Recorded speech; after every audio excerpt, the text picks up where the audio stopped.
Halo guys, selamat datang di channel Info In You, tempat alur cerita film-film seru. Di kesempatan kali ini, saya bakal nyeritain alur film dengan ending plot twist yang gak terduga banget, berjudul The Visit yang dirilis di tahun 2015.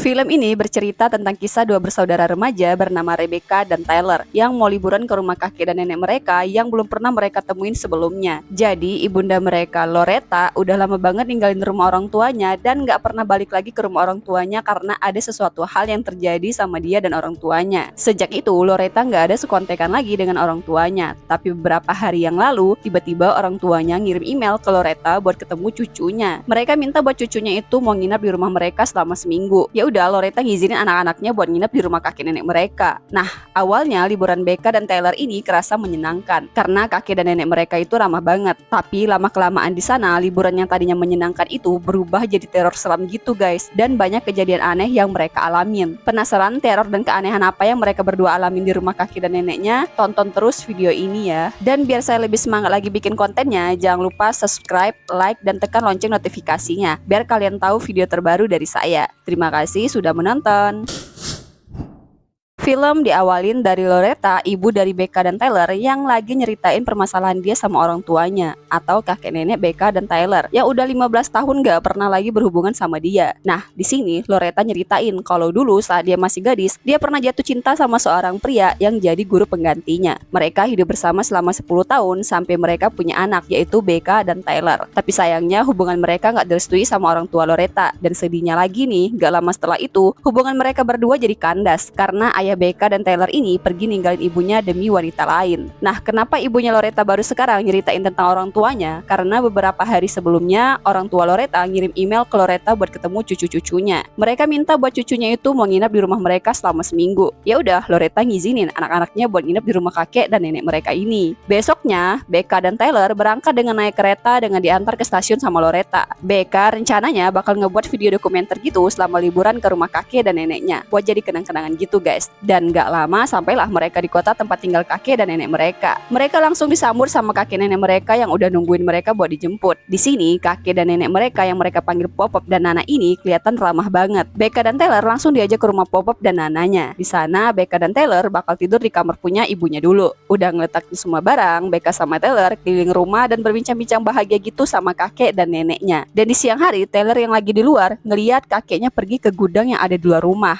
Tyler nyoba manggil kakeknya. Kakeknya ngeliat ke arah Tyler, tapi anehnya dia kayak nggak peduli gitu. Tyler jadi bingung dong, plus penasaran juga sama apa yang dilakuin kakeknya di gudang itu. Dan sampailah di malam hari, kakek sama nenek mereka ngasih tahu ke Becca dan Tyler beberapa peraturan yang nggak boleh dilanggar di sana. Di antaranya mereka nggak boleh pergi ke basement atau ruang bawah tanah karena di sana banyak jamur. Terus mereka udah harus tidur di jam setengah 10 malam dan nggak boleh keluar kamar pas udah lewat dari jam itu. Nggak tahu alasannya kenapa. Tapi udah jam setengah 11 malam, Becca masih juga belum bisa tidur. Jadi dia mutusin buat ngambil malam aja dan ngambil kue neneknya di dapur. Tapi saat di perjalanan ke dapur, Becca nggak sengaja ngelihat neneknya yang jalan dan tiba-tiba muntah. Ngelihat itu, Becca takut banget, terus balik lagi ke kamarnya. Besok paginya, Becca nanyain ke kakeknya tentang kondisi neneknya semalam. Kata si kakek itu karena si nenek lagi kena penyakit flu aja, makanya dia muntah. Ya udah, di sini Becca agak sedikit lega. Kakeknya juga bilang dia mau ngajak Becca sama Tyler ke tempat yang sering dikunjungin sama ibunya. Becca pun akhirnya nyari Tyler buat ngasih tahu itu. Tapi sebelum pergi, Tyler ngajak Becca buat main petak umpet dulu di bawah lubang kolong rumah kakek dan nenek mereka. Mereka sama-sama ngerekam gitu guys, biar videonya jadi lebih seru.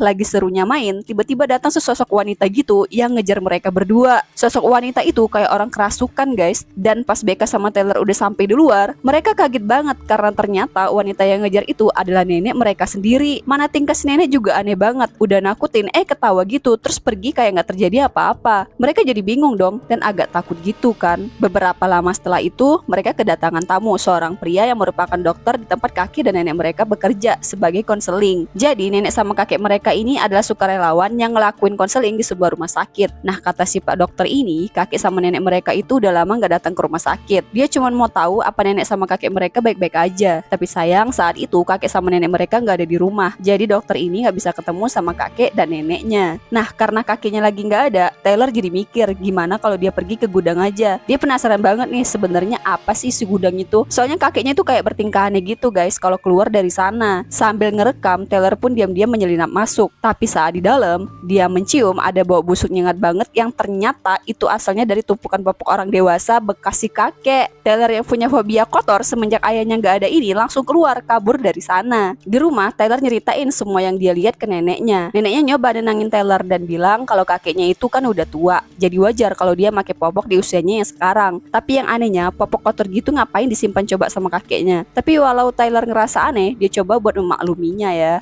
Setelah kakeknya balik, Becca sama Taylor akhirnya diajak ke sekolah ibunya sewaktu masih SMA. Awalnya perjalanan mereka menyenangkan gitu kan, tapi tiba-tiba si kakek ini mikir kalau pria yang di seberang jalan itu lagi ngikutin mereka. Padahal pria itu cuma lagi nelpon doang di sana. Tapi si kakek ini langsung marah-marah dan mau mukul pria itu. Untungnya Becca sama Taylor berhasil melerai, tapi si kakek ini aneh banget ya guys. Malamnya di jam 10:30 saat Becca dan Taylor udah tidur, mereka tiba-tiba kebangun karena ada suara di luar kamar mereka. Mereka penasaran terus ngebuka pintu kamarnya sambil ngerekam gitu. Alangkah kagetnya mereka ngeliat kalau nenek mereka itu lagi ngegaruk dinding di depan kamar mereka tanpa maki busana guys. Mereka kaget banget dan segera nutup pintu kamarnya. Keesokan paginya Becca nanya ke kakeknya tentang kejadian si nenek yang mereka lihat semalam. Si kakek akhirnya bilang kalau sebenarnya nenek mereka itu punya sindrom matahari terbenam, yang dimana si nenek bakal berperilaku aneh pas udah sore atau enggak pas malam udah mulai gelap. Jadi mereka berdua disaranin sama si kakek buat gak usah keluar pas udah lewat dari jam 9:30 itu. Setelah nemuin si kakek, Becca sama Taylor pergi ke dapur buat nyari laptop mereka. Tapi tiba-tiba si nenek muncul dari jendela dan bilang kalau pas dia lagi bikin adonan kue tadi, dia nggak sengaja numpahin adonan ke laptop mereka. Tapi anehnya kotornya itu cuma di webcam laptopnya doang guys. Jadi pas mereka video call sama ibunya nggak bisa ngeliat gimana keadaan mereka di sana. Taylor ngerasa kayaknya tingkah nenek dan kakeknya itu aneh banget. Dia akhirnya ngasih tahu ke ibunya tentang kakek dan neneknya itu. Tapi di sini ibunya cuma bilang kalau itu wajar aja karena kakek dan nenek mereka itu kan udah tua, jadi mungkin tingkahnya balik ke kanak-kanakan lagi. Siang harinya Becca nyamperin neneknya buat ngajak di interview gitu tentang ibunya. Tapi di sini si nenek kayak ngerasa nggak nyaman ditanyain tentang ibunya itu guys. Dia malah nyuruh si Becca buat ngebersihin oven yang bentuknya lumayan besar muat buat satu orang. Anehnya si nenek nyuruh Becca buat masuk ke dalam ngebersihin oven itu, kayak merencanakan sesuatu gitu guys. Tapi setelahnya dia tahan dan tiba-tiba dia bilang mau diwawancara sama Becca.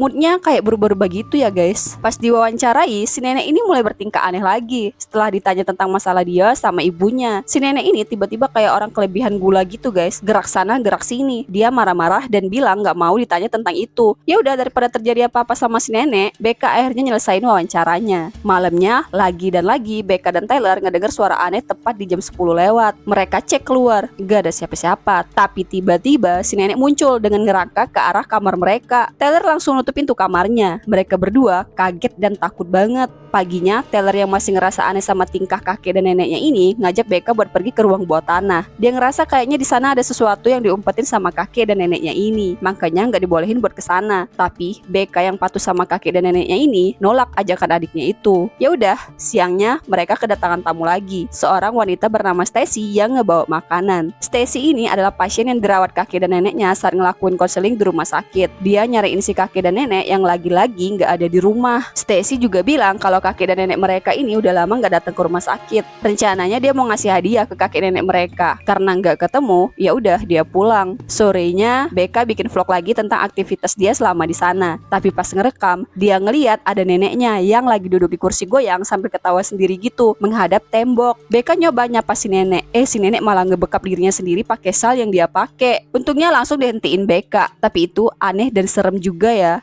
Nah, khawatir si nenek ini bakal ngelakuin hal yang lebih gila lagi, Becca akhirnya nyari si kakek ke gudang buat ngasih tahu itu. Tapi yang dia lihat, si kakek malah nyoba masukin senapan ke dalam mulutnya kayak mau bundir gitu. Tapi si kakek malah beralasan kalau dia cuma mau ngebersihin senapannya doang. Ngelihat semua kejadian aneh yang dilakuin kakek sama neneknya, Becca dan Taylor ini akhirnya mutusin buat masang kamera tersembunyi di atas lemari ruang tamu. Malamnya saat Becca sama Taylor udah tidur, di kamera tersembunyi kelihatan apa aja yang dilakuin si nenek saat udah tengah malam. Dia ngelakuin ngelakuin hal aneh kayak ngebanting pintu berkali-kali, terus ngerangkak di sekitar ruangan. Dan yang bikin kaget ternyata dia juga sadar kalau cucunya itu naruh kamera tersembunyi di sana. Itu ngebuat si nenek jadi marah dan ngambil pisau terus maksa masuk ke kamar cucunya itu. Becca dan Tyler jadi kebangun, tapi mereka mutusin untuk nggak keluar dan lanjut tidur lagi. Besoknya Becca dan Tyler meriksa rekaman dari kamera yang mereka pasang. Mereka kaget banget karena di rekaman itu kelihatan kalau si nenek ini mau nyoba ngebunuh mereka. Ngeliat tingkah si nenek yang creepy gitu, Becca nyaranin ke adiknya buat ngejauhin kakek dan neneknya, terus nyuruh Tyler untuk segera ngemasin barang-barang dia. Mereka bakal minta ibunya buat ngejemput mereka hari itu juga. Saat mereka lagi ngobrol, dari luar mereka ngeliat ada Stacy yang datang lagi buat nemuin kakek dan neneknya. Tapi di sini mereka kayak kelihatan ribut gitu. Terus Stacy diajak sama kakek dan neneknya pergi ke belakang rumah buat nunjukin sesuatu. Tapi anehnya setelah itu Stacy nggak ada kelihatan balik lagi dari sana. Becca dan Tyler akhirnya nyoba video callan lagi sama ibunya saat kakek dan neneknya keluar. Becca dan Tyler yang udah ketakutan setengah mati langsung nyeritain semua keanehan yang dilakuin sama kakek dan neneknya itu. Dan mereka juga minta dijemput sama ibunya saat itu juga. Ibunya yang penasaran akhirnya nanya di mana kakek dan nenek mereka. Tyler ngambil laptop dan ngarahi webcam yang udah dibersihinnya ke arah kakek dan nenek yang ada di luar. Tapi tahu apa yang dibilang sama ibunya? Dia bilang kalau yang ada di luar itu bukanlah kakek dan nenek mereka. Loh, jadi itu siapa dan kakek nenek mereka kemana? Ibunya yang cemas dan khawatir langsung nelpon polisi. Tapi karena polisi nggak ada respon, dia nyuruh anak-anaknya buat segera keluar dari sana sekarang juga. Ibunya janji bakal cepat datang ke sana dan berusaha nyoba ngubungin polisi di sana buat segera ngejemput mereka. Dan pas saat itu juga, kakek dan nenek palsu ini masuk ke rumah dan bilang kalau mereka harus ngadain acara perpisahan dulu sebelum cucu-cucunya itu pulang dengan main permainan gitu. Becca dan Tyler yang udah ketakutan pura-pura bersikap baik dan mengiyakan kemauan kakek nenek palsu ini. Tapi di malam harinya, mereka berdua diam-diam nyoba buat kabur dari pintu belakang. Alangkah kagetnya, mereka nemuin Stacy yang udah digantung di pohon. Dan tiba-tiba si kakek palsu ini muncul terus maksa mereka buat main permainan yang dia bilang tadi. Kayaknya kakek nenek palsu ini udah sadar kalau Becca dan Tyler ini udah tahu siapa mereka sebenarnya. Dia kayak sengaja gitu nahan mereka biar nggak bisa kabur. Tapi Becca nggak kehabisan akal. Dia nyoba ngebohongin kakek nenek palsu ini dengan bilang kalau baterai kameranya udah habis. Jadi dia bakal ke kamar sebentar buat ngecas. Padahal sebenarnya dia pergi ke ruang bawah tanah buat nyari kakek dan neneknya yang asli. Dan kaget banget ternyata kakek dan nenek mereka yang asli udah dibunuh sama dua orang aneh itu. Tapi sialnya Becca ketahuan sama si kakek palsu. Si kakek palsu ini akhirnya cerita kalau sebenarnya dia dan nenek palsu itu adalah pasien yang dirawat sama kakek dan nenek Becca. Nah karena sekarang mereka udah ketahuan, Becca langsung diseret dan dikunci di kamar. Sedangkan Tyler yang kepalanya udah dipukul terkapar di lantai dan disuruh bangun. Si kakek psikopat ini ternyata udah tahu kalau Tyler punya fobia kotor. Jadi dia dengan sengaja ngolesin popok kotornya itu ke wajah Tyler yang udah ketakutan banget. Di lain sisi, Becca yang berada di kamar dikagetkan sama si nenek psikopat yang tiba-tiba muncul di belakangnya. Nenek ini nyoba buat nyerang si Becca, tapi akhirnya dia bisa lolos setelah dia berhasil nikam si nenek dengan pecahan kaca sampai dia meninggoy. Segera Becca nyari adiknya ke bawah. Diam-diam dia langsung nyerang si kakek palsu dari belakang, tapi sayangnya dia kalah kuat sama psikopat ini. Becca jadi kebanting. Ngelihat kakaknya disakitin, Tyler yang tadinya takut berubah jadi emosi banget dan gak terkendali. Dia langsung ngedorong si kakek palsu ke kulkas dan ngebanting kepalanya dengan pintu kulkas sampai dia tewas. Setelahnya mereka keluar buat nyari bantuan dan pas banget saat itu ibu dan polisi datang buat ngejemput mereka. Mereka langsung diamankan dan ditenangin sama ibunya. Di akhir kita diperlihatkan lagi Loretta yang akhirnya cerita apa penyebab dia dan orang tuanya bertengkar. Ternyata pas umur 19 tahun dia berantem mulut sama ibunya yang berujung sampai mukul ibunya. Jangan ditiru ya guys. Dan kejadian itu dilihat sama ayahnya. Si ayah langsung balik mukul Loretta. Tapi setelah itu Loretta kabur dan semenjak kejadian itu dia udah gak pernah lagi ketemu sama orang tuanya. Dia udah benar-benar menyesal udah ngelakuin itu ke orang tuanya. Dan kalau seandainya mereka masih ada, dia pengen banget minta maaf dengan tulus atas apa yang udah dilakuin ke mereka. Tapi ya gimana lagi, nasi udah jadi bubur, orang tuanya udah gak ada. Yang penting sekarang dia udah menyesali kesalahannya. Dan film pun berakhir.